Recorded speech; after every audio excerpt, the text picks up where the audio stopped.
Hello, my friends. For months, the Trump administration has been trying to squeeze India into breaking away from Russia, especially on oil, in the hope of weakening Moscow. The strategy has been simple and crude: threaten, pressure, dangle access to the U.S. market, and hope New Delhi will choose Washington over Moscow. It has not worked. The United States still slaps a 50% tariff on India, and that hammer has not produced the desired obedience. Then, in a move that underlined just how little leverage Washington actually has, Vladimir Putin arrived in India on a state visit, and the imagery told the whole story. Putin stepped off the plane and was met at the airport by Narendra Modi himself, smiling broadly, greeting him with obvious warmth. Across Indian television, commentators, economists, and retired generals were almost euphoric. This was not a country meekly submitting to Western pressure. This was a rising power signaling that it would chart its own course. India is tired, deeply tired, of being told to pick a side in someone else's geopolitical game. A nation that spent centuries under British imperial control is not eager to replace one overseer with another. The Indian elite made that clear. They do not want to be compelled to submit to someone else's strategic framework, especially not in a confrontation between Russia and the United States that primarily serves Western interests, not theirs. Despite the tariffs and the pressure campaign, India has not stopped buying Russian oil. If anything, it has turned that relationship into a strategic advantage, securing energy supplies at favorable prices while Western economies talk themselves into austerity and sacrifice for Ukraine.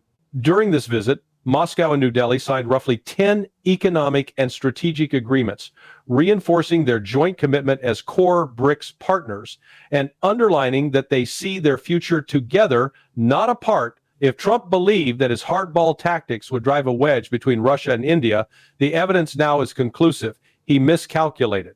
The real purpose of Putin's visit, however, was not merely symbolism. It was a platform to explain calmly, methodically to an Indian and wider global South audience how Russia sees the war in Ukraine, what it wants, and under what conditions it is prepared to end the conflict. While Washington tries to pry India away from Moscow, Putin is quietly working to pry India away from the United States, framing Russia as a predictable, rational partner and the West as erratic, arrogant, and dangerous.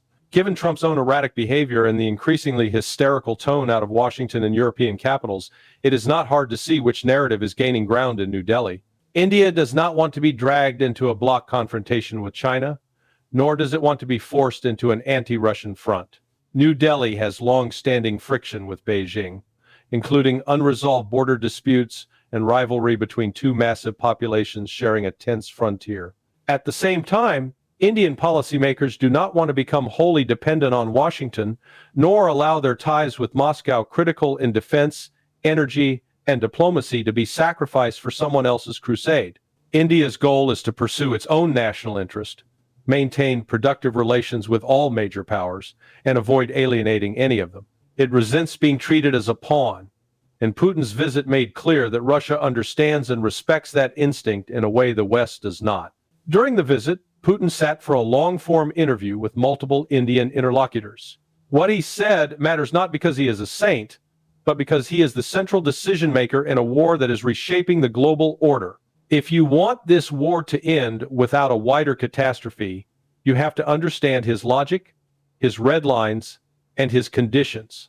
Instead, Western leaders from Keir Starmer to Emmanuel Macron, from Friedrich Merz to Mark Rutte and Ursula von der Leyen, have chosen a different approach. They refuse to listen at all. They treat any statement from Putin as inherently illegitimate, as if the mere fact that it comes from Moscow makes it false. If he said the sun rises in the east, they would challenge it purely because of the source. That is not strategy. That is emotional denial. In India, though, Putin was speaking not to them, but to those who still have the capacity for rational analysis. Trump, his negotiator Steve Witt, and the American and European elites who were at least capable of reading a balance sheet of power. Putin used that platform to lay out with remarkable clarity how Russia sees the origins, nature, and likely outcome of the war. He began with the basic question, Why did Russia launch what it calls a special military operation, while the West labels it an invasion? His answer was blunt. The operation was not, in Moscow's view, the start of a war, but an attempt to end a war that had already been underway for years. Our special military operation, he said, is not the start of a war, but an attempt to end it, the war that the West unleashed against us through the hands of Ukrainian nationalists. That is what is really happening. This is the essence of the problems taking place, and we will finish when we decide to. That last line matters. We will finish when we decide to. That is not bluster. It is the confidence of a leader who has looked at the full balance of power, not just Russia versus Ukraine, but Russia versus the entire Western coalition behind Kiev, and concluded that time and material reality favor Moscow. On one side, you have roughly 50 NATO and allied states depleting their own stockpiles to keep Ukraine afloat, facing political turmoil at home, presiding over hollowed-out defense industries, and shrinking manpower pools. On the other side, you have Russia, with a consolidated industrial base, a deeply mobilized society, and a leadership whose domestic approval ratings dwarf those of their Western counterparts. Putin's approval hovers around 80%. Trump, by contrast, is battered at home and sits near the top of a Western leadership class with abysmal ratings around the mid-30 seconds.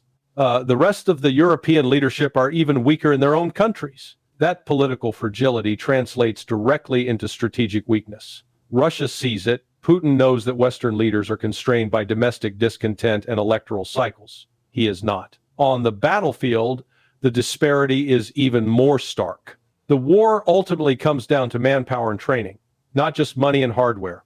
You can print dollars and euros, you can take on debt, you can sign procurement contracts, but if you do not have enough trained soldiers to operate equipment and absorb losses, you cannot sustain a high-intensity land war. Russia has the manpower and the training pipeline.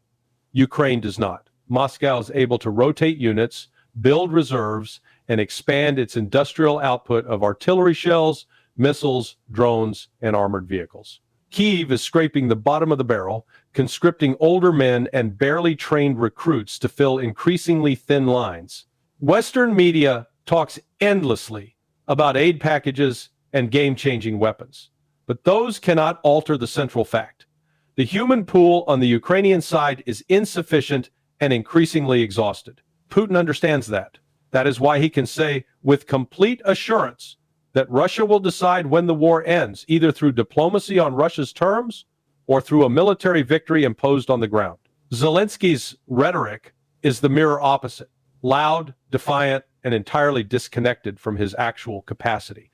There is a difference between confidence and swagger. Putin is confident because he can back his words with industrial and military reality. Zelensky is swaggering on credit. Is still psychologically living in the autumn of 2022, when Ukraine scored localized successes in Kharkiv and Kherson, and Western commentators declared that Russia was finished. Those moments were real, but they were also fleeting. Kiev had one chance to convert those tactical gains into a durable settlement. Instead, it chased fantasies of total victory, refused reasonable terms, and ignored the deeper balance of power that was always tilted toward Russia once it fully mobilized. The West made a similar mistake. It acted as if it were still 1991, as if NATO could dictate terms and everyone else would grit their teeth and comply. But it is not 1991 anymore. The unipolar moment is gone. Russia is not Yugoslavia or Iraq. It is a nuclear superpower with a vast industrial base, strategic depth, and allies across the global south who are tired of Western lectures. Those realities are now visible even to Western publics, but much of the elite class still refuses to internalize them. Putin then turned to the part of the story the Western media simply refuses to tell honestly: the 8-year run-up to the war. He reminded his Indian audience that Russia did not wake up one morning in February 2022 and decide on a whim to attack Ukraine. The chain of events began with a Western-backed coup in Kiev. We did not start this war, he said. The West condoned, facilitated, and organized the coup d'etat in Ukraine. After that, Events began in Crimea and then in the southeast of what was then Ukraine, in Donbass. For 8 years, we tried to resolve these issues peacefully. We signed peace agreements in Minsk, hoping to resolve this problem by peaceful means. Then it turned out that Western leaders, they said publicly, never intended to fulfill the Minsk agreements and only signed them to give Ukraine time to arm itself and continue the armed struggle. After 8 years of people being killed in Donbass, we were forced to act. For some reason, no one in the West talks about this. This is not Russian propaganda. This is confirmed by Western leaders themselves. Angela Merkel and François Hollande admitted openly that the Minsk framework was never meant to be implemented. It was a stalling tactic to buy time to arm Ukraine against Russia. From Moscow's perspective, that was proof that the West does not negotiate in good faith. Russia accepted a ceasefire line and a diplomatic process, watched as Kyiv shelled its own eastern citizens and built up military forces under Western tutelage, and then listened while the authors of the agreement bragged that it was all a ruse. You cannot do that and then expect Moscow to trust another Western brokered ceasefire. From 1991 until the 21st of February 2014, there was no serious discussion of Russia invading Ukraine. No Russian armored columns massing on the border, no invasion threats, no ultimatums. Ukraine was independent, Crimea was part of Ukraine. Russia worked through leverage mechanisms like gas pricing and trade, but did not mobilize for war. That changed only after the Maidan events of early 2014, when the West helped overturn a negotiated compromise. On the 21st of February 2014, there was an agreement underwritten by European states and accepted by Russia and Ukraine to de-escalate, hold early elections, and let the Ukrainian people decide their future peacefully. The West decided that was not enough. Instead of letting the process play out, Washington and Brussels helped tear it up. Internal recordings revealed Western officials discussing who would be in and who would be out in the next Ukrainian government. The compromise was trashed on February 22. President Yanukovych fled. A radicalized Western-aligned government took power in Kyiv. That is the moment when the trajectory toward conflict truly began. From Moscow's point of view, that was a coup on its doorstep, threatening Russia's Black Sea Fleet in Crimea and empowering nationalist forces openly hostile to ethnic Russians inside Ukraine. Russia responded first by securing Crimea, overwhelmingly pro-Russian, strategically vital, and historically linked to Russia, and then by supporting the resistance in Donbass.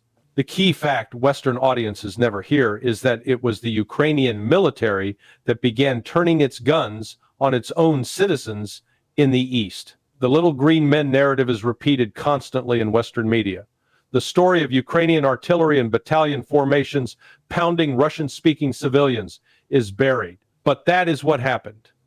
An internal civil war, with Kiev turning the weapons it had acquired with Western help against its own population in Donetsk and Luhansk. That violence produced a frozen but bloody stalemate along the so-called line of contact. That is what Minsk I and Minsk II were supposed to address. There was a ceasefire of sorts, a diplomatic track, and a framework that, if honored, could have avoided the conflagration of 2022. Instead, Kiev and its Western patrons used it as operational cover to build up Ukrainian forces, dig trenches, and prepare for a future confrontation. The OSCE, no friend of Moscow, recorded a significant uptick in Ukrainian artillery fire against the Donbass in the days just before the 24th of February 2022.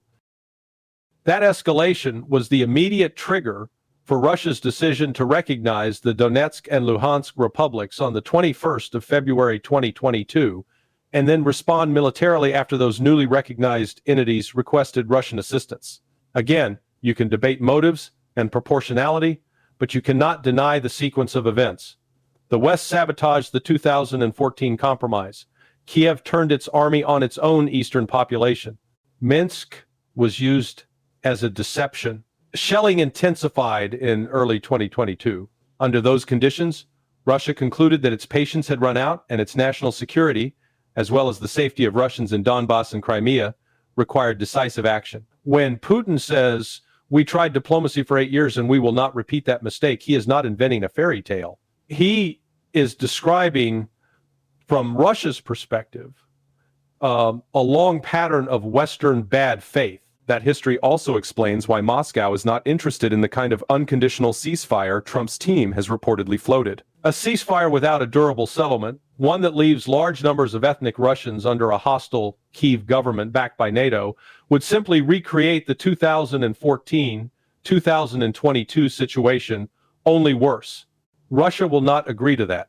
The Russian leadership knows, and the Russian public knows, what it costs to absorb 8 years of abuse directed at Donbass, and then the first 2 years of the full-scale conflict. To now stop short of clear, enforceable outcomes would be seen in Russia as a betrayal of those sacrifices. Politically and militarily, Putin simply does not have the option of cutting a deal that leaves Kherson or Zaporizhia divided or returns Donetsk and Luhansk to Kyiv's control.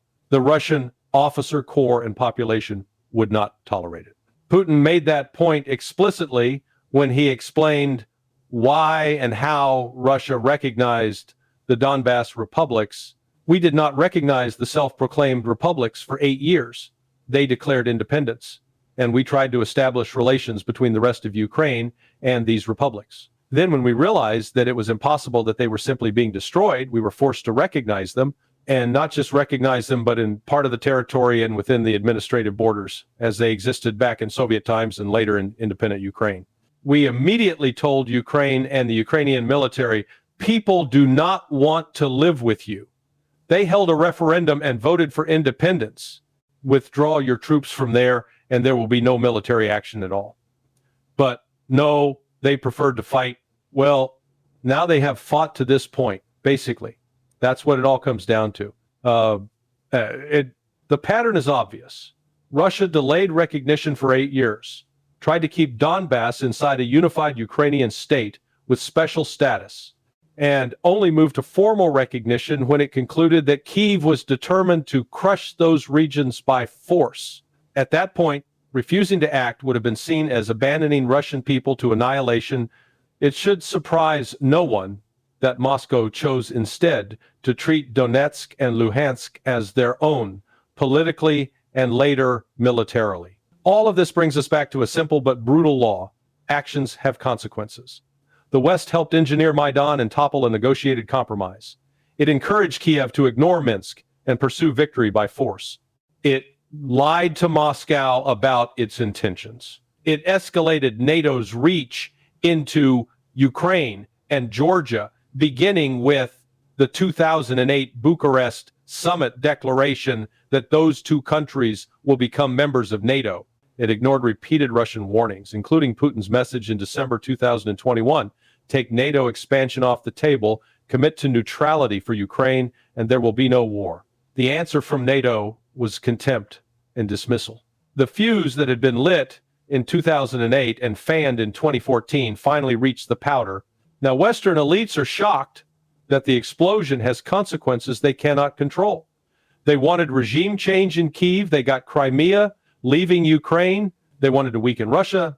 They united Russian society behind the Kremlin, pushed Moscow closer to Beijing, and empowered a BRICS-centered alternative financial and trade architecture. They wanted a cheap, controlled proxy war. They got a grinding conflict that gutted Ukraine's population and economy, exposed NATO's weaknesses, and revealed just how shallow Western defense industrial capacity really is. Seeds of bitterness were planted in 2014 and watered with blood for 8 years. The harvest is now. Putin also articulated what victory looks like for Russia, and it is not about planting a Russian flag in Kyiv's central square. It is about securing Russia's people, culture, language, and civilizational space. It's not about victory in the way the West frames it. It is about the undeniable fact that Russia genuinely seeks to steadfastly defend and will resolutely do so its vital interests, its people who live there, our deeply held values, our time-honored traditions, the Russian language, and so on, with unwavering determination. To Western ears, this may sound like rhetoric. To Russians, it is existential.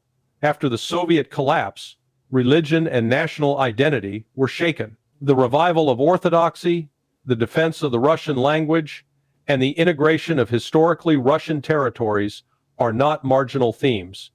They are central pillars of Russia's post-Soviet consolidation. When Kyiv passed laws curbing Russian language use, cracked down on the Ukrainian Orthodox Church, aligned with Moscow, and glorified nationalist figures with openly anti-Russian histories, it confirmed in the Russian mind that the Ukrainian state had become a hostile project, a battering ram aimed at Russian identity itself, not just Russian borders.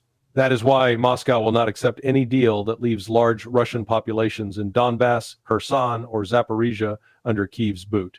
Those territories are now treated in the Russian psyche as indistinguishable from the rest of the Russian Federation. To demand that Russia reverse that reality is to demand political suicide in Moscow.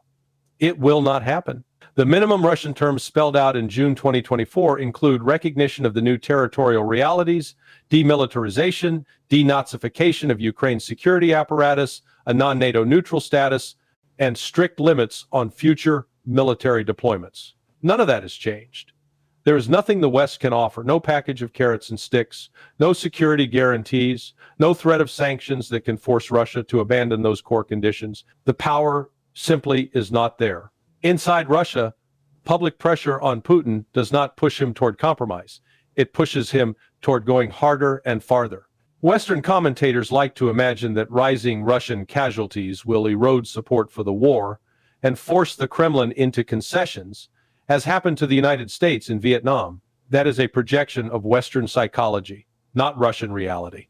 In Russia, to stop now and accept a half-baked deal would be seen as spitting on the graves of the dead.